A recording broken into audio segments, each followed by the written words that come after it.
movimiento en sentido de la boca al estómago, establece una peristalsis del estómago a la boca y el animal vomita o regurgita, ¿no?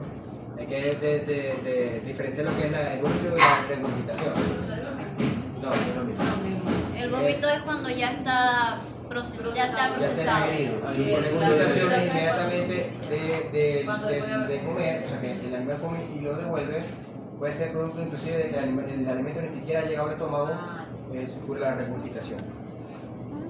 La regurgitación es el alimento no digerido entero sin llegar al estómago, apenas llegando al estómago, porque también el vómito viene del estómago.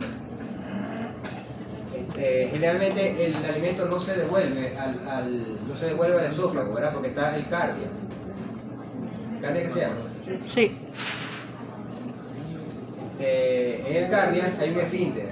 Ese esfínter evita que el contenido del esófago pase de nuevo al estómago, sobre todo porque el estómago tiene, vamos a ver que el estómago tiene un pH muy ácido, daña la mucosa del esófago. Sin embargo, el caso de vómito, el animal tiene que vomitar.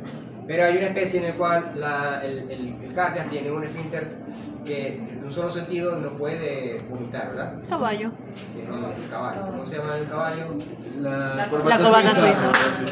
De la corbata suiza es una forma que tiene el esfínter del cardia que lo hace que tenga un solo sentido y no puede el contenido del estómago no puede ir al revés. Los caballos no vomitan a menos que sea tanta la presión del estómago producto de gases y contenido que explota o rompe el esfínter y ahí es cuando vomita. Cuando usted ve que un caballo vomita, como ya se le rompió eso. Ni lo toquen, déjenlo ahí quietecito. Bien, el esófago, como ustedes saben, tiene un recorrido cervical, un recorrido torácico y tiene un recorrido abdominal. El esófago, durante el recorrido torácico, atraviesa el centro del tórax, ¿verdad? El centro del tórax, ¿cómo se llama? El centro del tórax. Ese espacio del tórax por donde pasa mediastina. El esófago tiene un recorrido de mediastino y luego entra por el orificio del diafragma y el estómago está pegadito al diafragma. O sea, no, el recorrido abdominal es muy corto. Lo digo porque en los perros tiende, por ejemplo, a producirse una dilatación del estómago en el mediastino, lo que se llama megaesófago. Y es común que el perro al comer regurgite, y una de las causas de regurgitación del perro es que el esófago se ha dilatado a nivel de su recorrido torácico. Se llama megaesófago. Bien, esos son algunos aspectos que ustedes podrían ampliar sobre el aparato digestivo superior. Vamos a entrar al aparato digestivo inferior, donde tenemos el estómago, el intestino, el páncreas y el hígado. Bien. Entonces, estas son las funciones que ejecutan esos órganos. Entonces, la primera función que vamos a ver es la motilidad. Lo primero que tenemos que recordar es que el aparato digestivo es un órgano tubular. Desde la boca, el aparato digestivo tiene un espacio en el centro que se llama lumen, ¿verdad? O luz del intestino o del tubo. El esófago también tiene su lumen, su hueco en el centro. El estómago está hueco en el centro. El intestino delgado está hueco en el centro y el intestino grueso está hueco en el centro. Son órganos que son huecos, tienen un hueco, ¿no? Bien. Como hueco que tiene el espacio y tiene una pared. Entonces, esa pared es la que ejecuta la función de ese órgano tubular. Entonces, la pared de ese órgano tubular estaría conformado por varias capas, que es la que están aquí en esta lámina. O sea que vemos aquí un pedazo de intestino, de lo que sea, de cualquier parte del aparato digestivo, es un tubo tubular y en el centro tiene ese conducto, ese hueco longitudinal. Entonces vemos las paredes de ese tubo, empezando de la más externa a la más interna. Estas serían todas las capas. La más externa es una capa que se llama serosa, que es tejido conectivo, ¿verdad? Que recubre todo por fuera todo el tubo y se continúa su fijación con el mesenterio, que son las capas de tejido conectivo que fijan el aparato digestivo. Luego estaría una capa de tejido muscular longitudinal, quiere decir que el músculo está en el sentido del tubo a todo lo largo.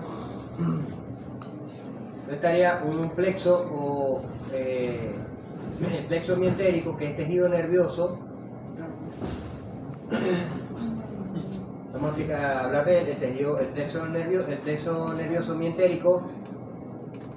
Luego estaría el músculo liso circular, en este caso ya es en forma de bandas circulares. Luego viene el otro plexo nervioso, que sería el plexo submucoso. O sea, estamos hablando de que la pared tiene dos plexos nerviosos, o dos conjuntos nerviosos de neuronas, ¿verdad? Uno más externo y otro más interno.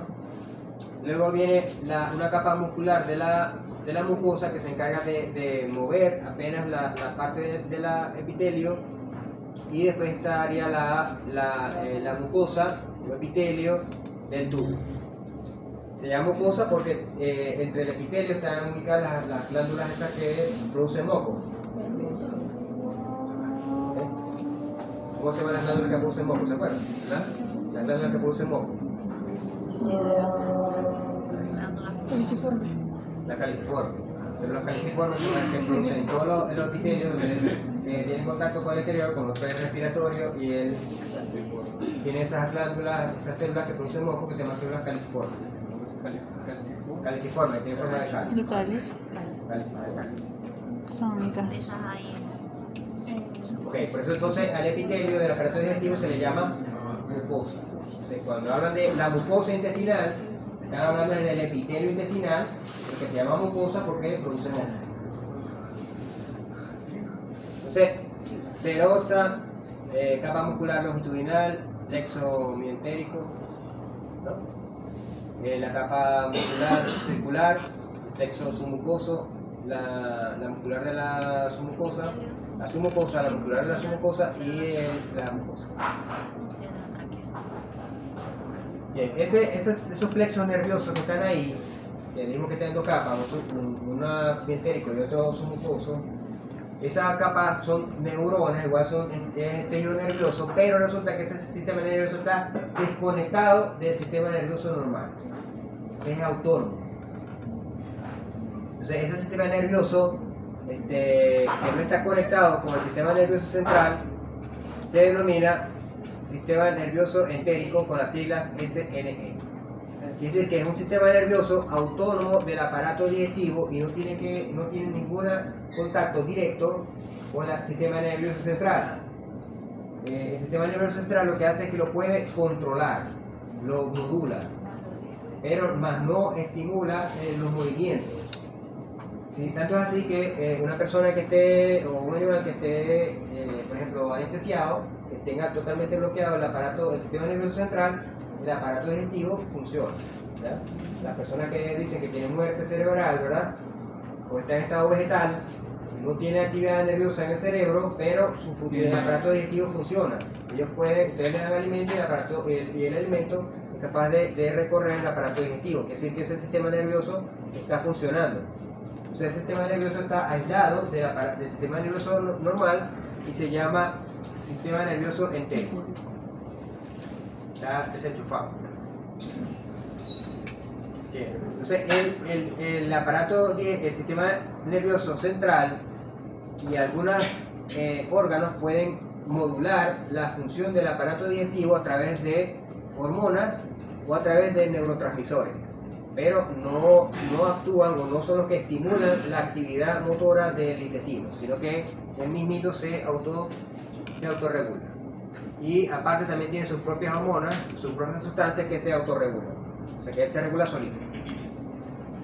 Por eso que dicen que el tracto gastrointestinal tiene dos niveles de control, el intrínseco y el exógeno, o extrínseco.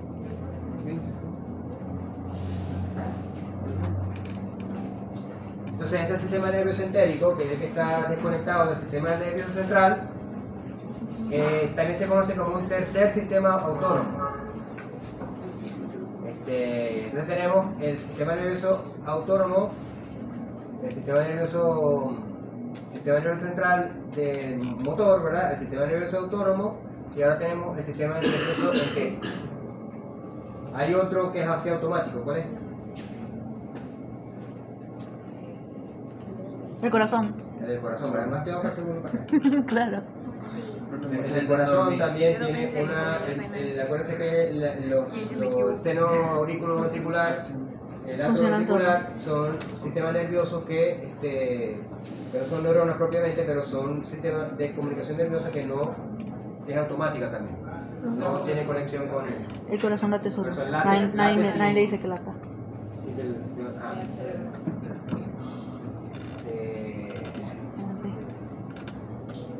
Bien, entonces el sistema nervioso autónomo, el simpático y el parasimpático, lo puede modular su función, pero no es el que ejecuta la función. El que ejecuta la función es el mismo sistema nervioso entérico. Entonces, ¿el qué hace? Tiene control sobre la musculatura lisa, sobre el control de la motilidad del epitelio, sobre los vasos sanguíneos, sobre la motilidad de los vasos sanguíneos que rodean el aparato digestivo y sobre algunas células endocrinas que secretan sustancias que se autorregulan. Entonces, todas estas funciones las regula el sistema nervioso entérico. Ya dijimos que eran dos plexos, ¿verdad? Plexo y entérico, que también aquí está el nombre, que no se lo voy a preguntar por nombre, ni yo me lo sé. Auerbach. Peristérico, Auerbach. Bach. Porque en Auerbach. alemán el H es como una C pero pupía. Como eso es alemán. Auerbach. Sí. Sí, Guanayo alemán. se pronuncia como una C con un moco.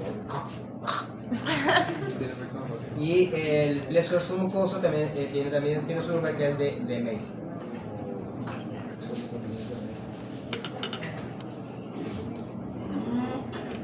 Okay. Ese sistema tiene su sistema neuronal aferente, quiere decir que él tiene receptores que tienen sensaciones, y esas sensaciones tienen neuronas aferentes que llevan información al sistema nervioso entérico. Luego tienen interneuronas que comunican el sistema de sensaciones, comunican con el sistema motor, y tienen neuronas que son las que están conectadas con el músculo liso que producen la reacción motora. Tienen un sistema completo de neuronas, ¿no? También este sistema de neuronas están interconectadas, y también están interconectadas con el sistema nervioso autónomo. Por lo tanto, el sistema nervioso autónomo puede excitar, o sea, que sean más activas estas neuronas, o pueden inhibir, o sea, que sean menos activas estas neuronas. El de Meissner, que es el submucoso, es un plexo que está conectado con las neuronas aferentes o sensitivas, mientras que el plexo de Auerbach o submucoso, el mientérico, está conectado está compuesto por las motoneuronas, o sea que es un sistema motor, o sea que este es un sistema aferente o sensitivo, y este es un sistema motor.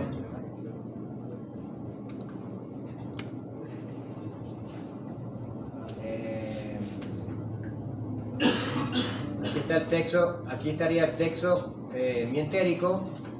Aquí estaría el centro del tubo, ¿no? Aquí estaría el centro del tubo.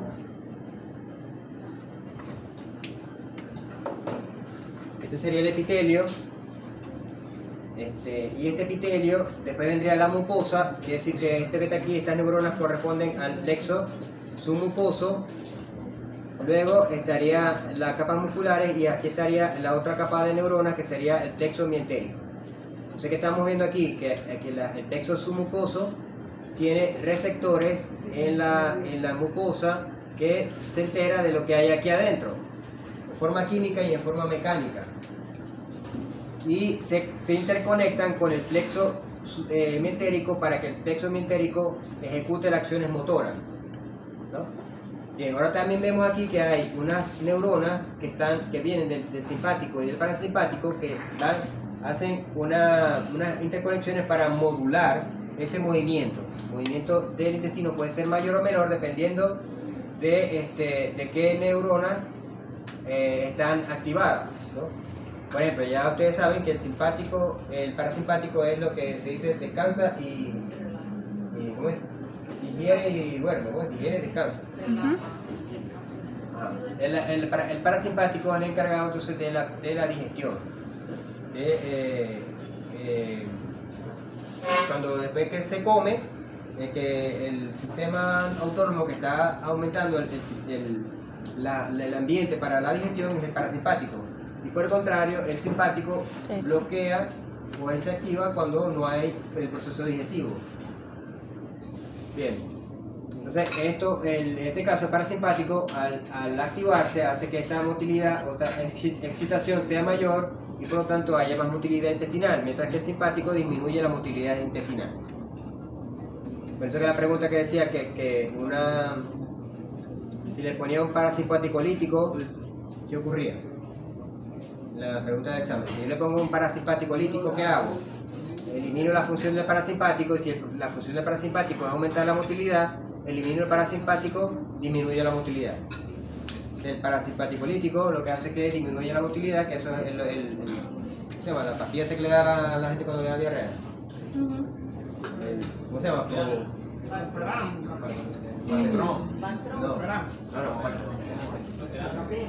Bucapina. La bucapina, cuando le dan bucapina es para que tiene diarrea le dan una bucapina, es un parasimpático lítico. ¿Y la tenorremina sí qué sentido? Pero Ese es un problema. la buscapina me habían dicho que también es para evitar la acidez en el estómago, ¿no? Para cuando comes. Es un parasimpático lítico. También debería evitar la producción de ácido, porque el parasimpático también produce el ácido. O sea, la estimulación de secreción ácida. Ok. Un protector gástrico. En el intestino también tiene algunos receptores, mecanorreceptores y nociceptores. Por eso es que cuando uno tiene un cólico duele, ¿no? O sea que la distensión gástrica produce dolor, es porque hay unos nociceptores a nivel del epitelio. Si tiene un cólico de... ¿Pero qué es? ¿El estómago se expande? Todo No sé. el túbulo tiene, cuando el túbulo está lleno de gas, las paredes se estiran. El colon o cualquier parte del intestino, todo eso tiene el estómago también. Ok.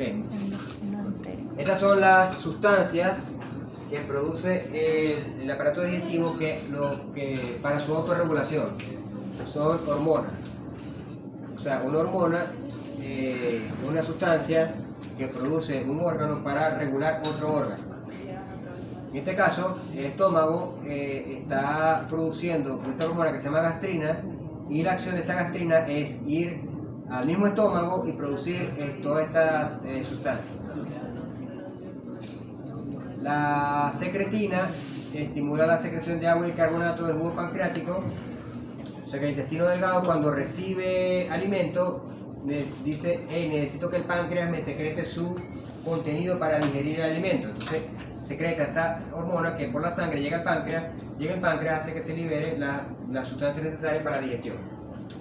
En el caso de esta hormona que se llama colecitoquinina o CCK, es el terror de los que tienen cálculos en la vesícula, porque esta hormona lo que hace es que contrae la vesícula biliar para que la vesícula biliar secrete su contenido al estómago, al intestino. Entonces, si tiene un cálculo y la vesícula se contrae, la pared de la vesícula se puya con el cálculo y produce dolor. Dolorcito aquí en... Okay.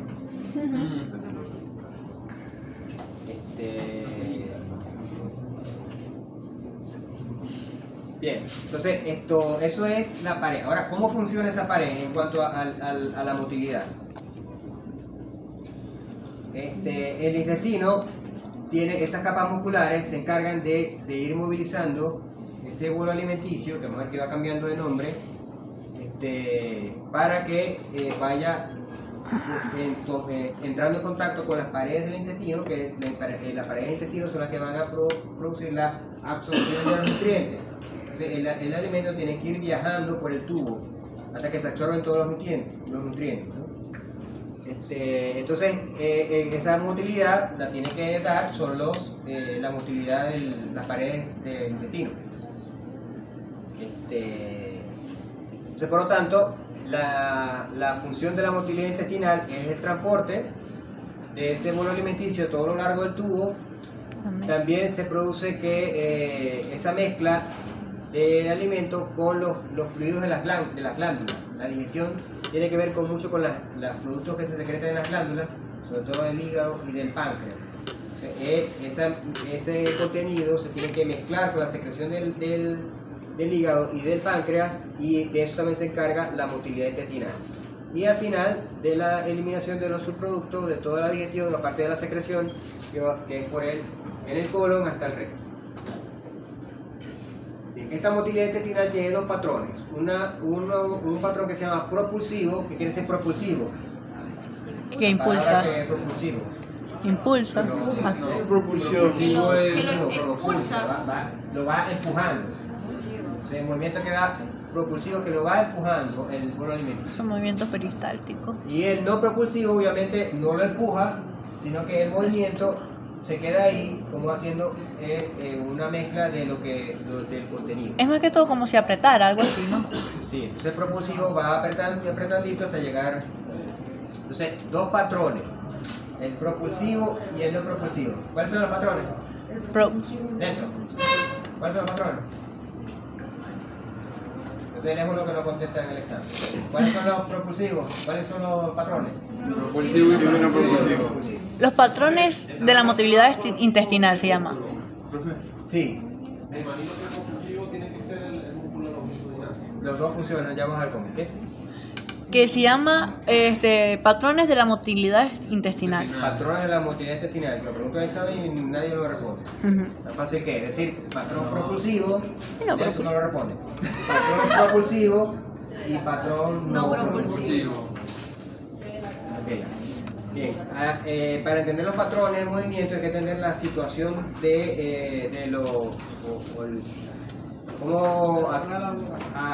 la ubicación topográfica del aparato digestivo, los nombres que recibe la ubicación topográfica.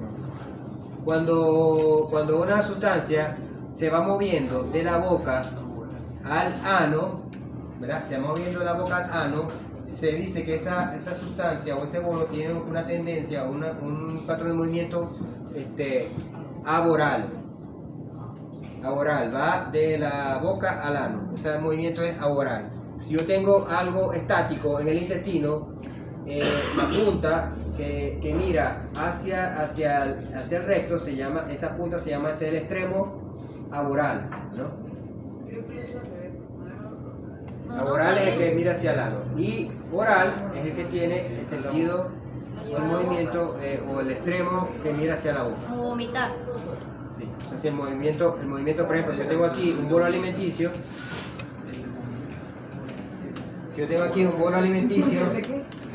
¿verdad? Este extremo es el extremo aboral del bolo alimenticio, y este extremo es el extremo oral del bolo alimenticio, ¿no? Y se supone que el movimiento debe ir propulsivo, el movimiento propulsivo debe ir en sentido Aboral. aboral. Se no se olviden de las palabritas esas, oral y oral. Aboral.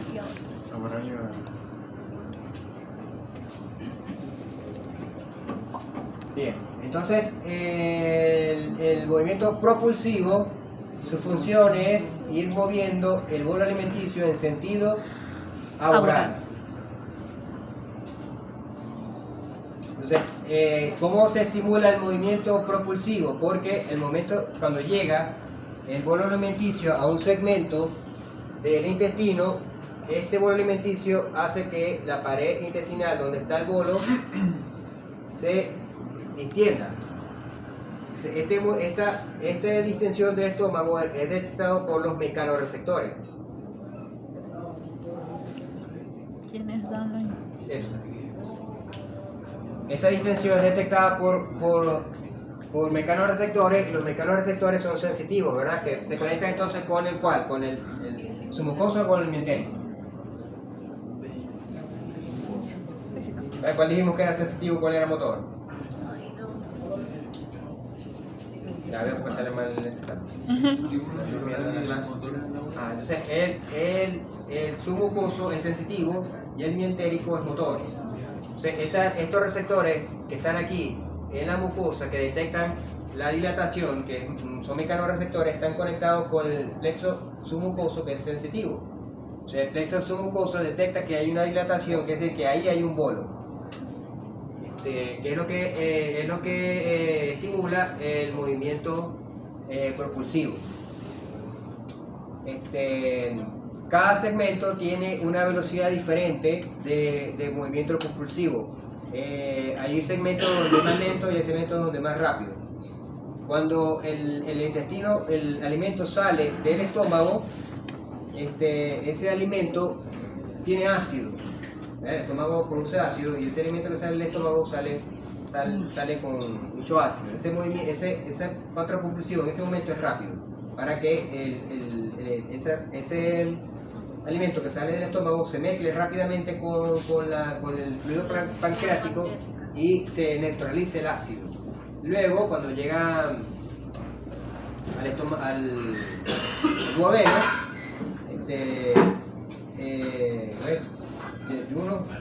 Yeyuno, ilion. Duodeno es cuando Duodeno, tiene el yeyuno. yeyuno, ahí se hace más lento. Porque ahí entonces va a ver la mezcla con las enzimas y van hasta eso.